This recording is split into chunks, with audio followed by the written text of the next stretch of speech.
Hello guys, may gabi again na napunta sa tuwang vlogging. So kasit lang ha, narabos ako.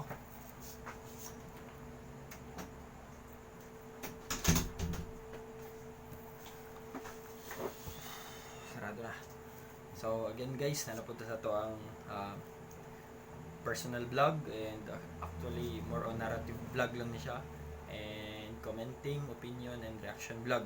So sa mga bago pa sa ako ang vlog, usually bago mong tanan, kung saan magaling ang nihit ato tanan is I don't know, di ba? So para sa kuha is ga-enjoy lang ko mag-share sa inyo og mga ideas and knowledge. So money karon ang gimo. And look at my new haircut. So nagpa-gupit ko. So for something personal purpose lang. So medyo tanong ako, okay mo po siya, clean cut siya, and labi na sideways, medyo rock and roll ta. And first time na ako nagpa-cut o ginani kamubo. Actually kung nakabantay mo, baga ko buhok, then nagpanipis, then mas nagpanipis. Okay, so medyo mo to siyang transition sa ako ang buhok. So nalang ko yung mga butangan din na yung marag tiguhan ba. Okay. So again, hello guys, and so salamat kayo sa pagbisita. And if giganahan mo sa akong mga videos o sa akong mga reaction, and kung gusto mo na natin ubang topic ng istoryahan, balik lang kong comment below, and please click sa subscribe button o kung saan magaling. So actually guys, sa mga bago pa pod or sa mga bago pa nakadiscover or makakita niya akong mga videos is dili ingon nga di ko kabalog edit, dili ingon nga ako lang siya gituyo is to have natural vlogging environment. Gusto na ako mahimo nga soon hunta maabot ang panahon is gusto na ako makita sa uban ng vloggers is dili kinahanglan effort, is I want to prove them that content is the best way para ang imuhang vlog or imuhang channel is bisitahon sa uban, di ba? Is more ang importante is the content. If comedy siya, if comedy siya with a green comedy or something green jokes yan tawag nila, or something comedy siya nga binugoy ana. So kalata kabalo basta kay kung siganahan sa tao mo na siya. If ako gusto lang nako is consistent akong content, and with all our current events kung sa magaling kakitabo sa kalibutan is ako ang comments and ako ang reaction is naragyapon permente. And of course gusto na ko nga naa siya isulod, gusto na ko nga with wisdom and knowledge. Dili ko gusto nga basta comment lang and for whatsoever purpose mag-down ta og lain opinion and ideas. Okay, so para sa kuha negative ng mga yanana. Okay, so bahala na po mo o judge ana. And of course para po sa mga bago is kung nakabantay mo puro ni siya 11 minutes is I don't know kung si tawagan na obsessive compulsive OC, I don't know unsa na siya, basta kay natripan lang nako nga dapat 11 siya mahuman. And for that time pod nganong 11 na o siya ginahuman, or ang effect po na is karon gahimo ko nga ako ang topic is ako siyang compact and with all the ginatawag na to nga lean ideas or mga pinakatambok nga idea, pinakaunuron nga ideas ang ako ang mahatag sa inyo. Okay, for tonight is gusto na ko i-discuss atong sa current event sa to is regarding ni siya karon sa ato ang COVID, which is the prediction, di ba? And which is tungod pud kahari Roque nanalagay na uban ka kahitabo nga joke is tungod sa dili ko no ang UP atong kontra and whatsoever that is depende mo na siya sa interpretation sa tao. Depende po na siya kung example is kung wala mo ganahi kang Roque, dili niya siya interpret the way literally niya gusto ihatag. So di ba? Literal nga yata niya is napildi na to ang prediction sa UP. which is dili ang UP ang trabaho, dili UP ang contract kung dili ang COVID-19. Dili po sila bugok dira, di ba, para inanaon na.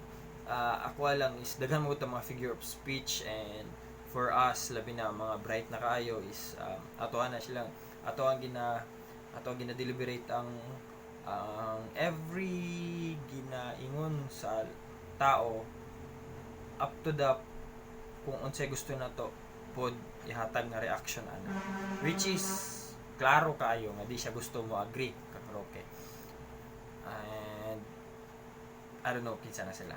So nay mga inana, and napuban gahimo lang og comedy out of that, di ba? Pero para sa kuha is good thing, which is ang prediction is up to 60k up to this month, and we are not flattening the curve, pero ang prediction sa peak sa ato ang wave, which is ang wave dapat is paana, di ba? Karon tungod kay maabot siya sa peak, mao na dapat ang 60,000 or 60k cases, which is karon narata sa katunga. So narata dire. Okay, dili ta unta mo ana. Okay? Which is kung 60 manggaling siya na dapat mo down to. Which is kung unta karon 30k then paana na ta ato ang cases every day. I mean atong graph is ako explain sa inyo, cumulative na siya. But pasabot ang tanan nga cases na abot siya of 30k up to this timeline, okay? So karon ang curve na to sa ani nga curve, total na to nga curve, ani ka to nga total niya ana nga curve is 30k sa ato unta 30k, pero maghinay-hinay yang grow and moana atong curve, and the total din sa atong curve is mogamay. Possible moabot pa na siya og nasa mga 100k kapin if atoa siyang mapadayon, makontrol, which is padulong ta sa flattening the curve is possible if ang peak manggaling nato karon, kung karon atong peak is 30k, possible mo multiply pa siya times 2, which is ginaingon nato nga mahimo pa siya 120,000 kung naa siya sa peak. I mean karon ang mga pinakataas nga cases ba, which is dili ang pinakataas na to nga cases few weeks ago. Subot pasabot pa down on ta. Kung dili, kung ang controls na to is perminti gihapon sa mga statistics, di ba?